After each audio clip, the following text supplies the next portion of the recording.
Olá, como é bom ter você novamente conosco, prestigiando mais este programa, patrocinado pela Igreja Batista Nova Vida, e quero saudar você com a doce graça e paz de nosso Senhor e Salvador Jesus Cristo. Sou o pastor Edson de Faria e, como sempre, não posso deixar de convidar você a nos visitar e estar participando conosco em nossos cultos, culto de adoração ao nosso Deus eterno. Eu quero dividir com você o que o Espírito Santo de Deus colocou em meu coração. Eu estava lendo o texto do livro de Salmo 37, versículos 23 a 24, e que está registrando o seguinte: o Senhor firma os passos do homem bom, e no seu caminho se compraz. Se cair, não ficará prostrado, porque o Senhor o segura pela mão. E que nós podemos entender nesse texto é que ele vale como uma promessa. A expressão homem bom nos remete a pensar naquele que pensa no bem dos outros, pratica a justiça, tem piedade com os outros. Fala sempre a verdade, sente prazer em estar servindo ao Senhor.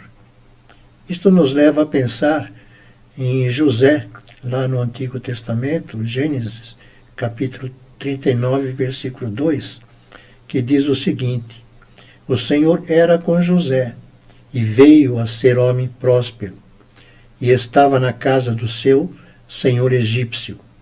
Vendo Potifar que o Senhor era com ele, e com tudo o que ele fazia, o Senhor prosperava em suas mãos, pôs José por mordomo. Isto é uma verdade, pois significa que os seus passos, ou os passos daqueles que confiam no Senhor, são formados e confirmados pelo Senhor. Entretanto, tomando esse texto como uma promessa, não significa que nunca poderemos sofrer uma queda. Mas se cair, o texto também diz que nós não ficaremos prostrados. Não seremos abandonados, pois o Senhor tomará pela mão e nos levantará, nos erguerá. Podemos lembrar também do que aconteceu com José. Mas eu quero citar um outro exemplo, o exemplo de Pedro, quando saiu do barco e começou a andar sobre as ondas. Teve medo e começou a afundar porque as ondas eram altas. E o Senhor Jesus Cristo toma pela mão e ambos entram no barco. Mateus capítulo 14, versículo 31. Confira depois. O Senhor ouviu o pedido de socorro de Pedro e o tomou pela mão. Deus permite que sobrevenham decepções e provas, mas para o nosso bem. Como diz Paulo, escrevendo aos Romanos, capítulo 8, versículo 28, sabemos que todas as coisas cooperam para o bem daqueles que amam a Deus, daqueles que são chamados segundo o seu propósito.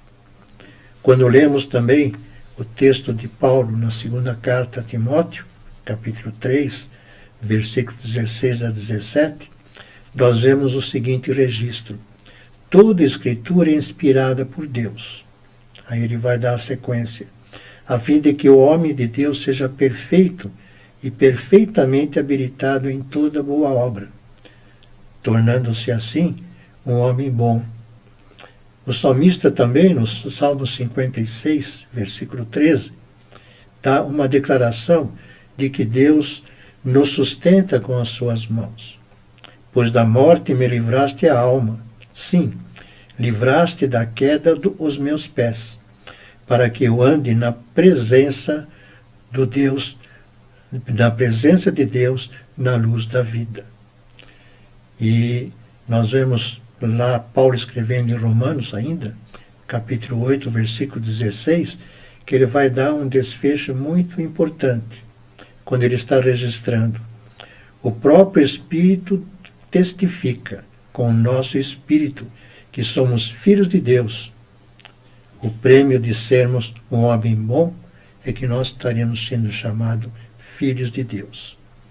Que Deus o abençoe e até o nosso próximo encontro, querendo assim Deus.